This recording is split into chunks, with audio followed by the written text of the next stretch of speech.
नमस्कार, मेरे चैनल में आपका बहुत बहुत स्वागत है।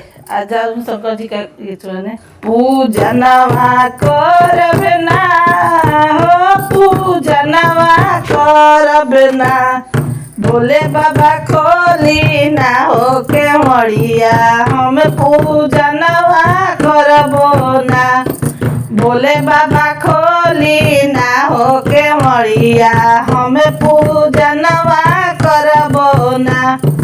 हाथवा में ले बानी गंगा जी के पनिया, हाथवा में ले बानी गंगा जी के पन, दर्शनवा दे दना हो, दर्शनवा दे दना, भोले बाबा खोली ना हो के मड़िया, हम पूजनवा करब ना, भोले बाबा खोली ना हो के मड़िया, हम पूजनवा करबो ना। हाथवा में ले बानी बेल के पतैया हो, पूजनवा करब ना हो, दर्शनवा दे दीना, भोले बाबा खोली ना हो के मड़िया, हम पूजनवा करब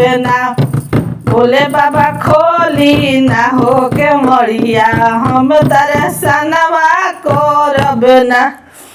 हाथवा में ले बानी भोंगिया के गोला हो, दर्शनवा दे दीना हो, दर्शनवा दे दीना, भोले बाबा खोली ना हो के मड़िया, हम पूजनवा करब ना, भोले बाबा खोली ना हो के मड़िया, हम पूजनवा करब ना।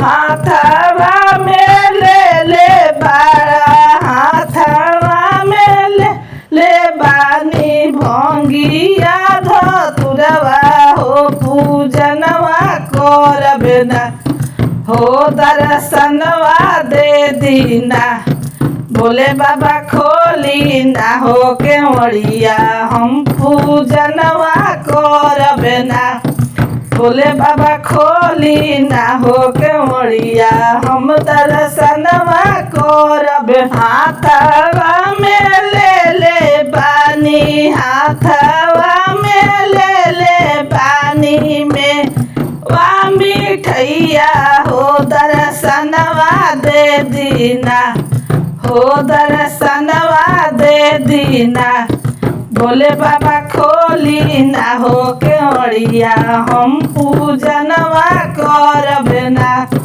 भोले बाबा खोली ना हो के मड़िया, दर्शनवा दे दीना। हाथवा में ले बानी रोड़िया चंदनवा हो, दर्शनवा दे दीना हो, दर्शनवा दे दीना, भोले बाबा खोली ना हो के मड़िया, हम पूजनवा करब ना, भोले बाबा खोली ना हो के मड़िया, दर्शनवा दे दीना। वीडियो पसंद है तो वीडियो को लाइक कीजिए, चैनल को सब्सक्राइब कीजिए। फिर मिलते हैं अगले वीडियो के साथ।